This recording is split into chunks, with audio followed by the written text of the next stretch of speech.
4 diena – žvaigždės gimimas. Deklaravimas. Tikrai sėkmei pasiekti reikia nustoti laikytis visuotinai priimtinų standartų ir patraukti savo keliu. Tas, kuris išėjo iš bendros rikiuotės, sukuria naują sėkmės etaloną. Švytuoklės nepakenčia individualybės, jos mato kylančią žvaigždę ir joms nelieka nieko kito, kaip padaryti ją savo numylėtinę.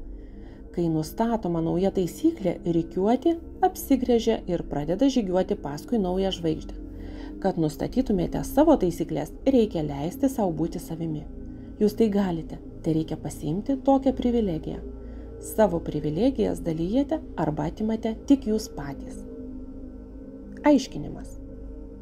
Visą gyvenimą žmogus įtikinėjamas, kad jis anaiptol nėra tobulas, kad sėkmė, turtai, šlovė skirti išrinktiesiems.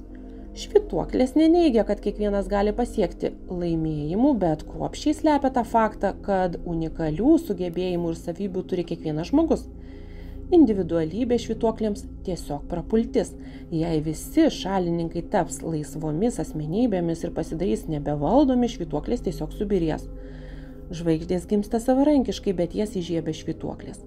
Sektinas pavyzdys – sėkmės etalonas, kuriamas sąmoningai, kad visų kitų žmonių siekiai būtų nukreipti į vieną pusę. Kitaip tariant, švytuoklių uždavinys – suvaryti visus į vieną rikiuotę ir priversti paklusti bendrai taisykliai. Jūs nieko nepasieksite, kol nesuvoksite, kad reikia tiesiog išeiti iš bendros rikiuotės. Nėra prasmės žaisti svetimą žaidimą, kur ne jūs nustatėte taisyklės.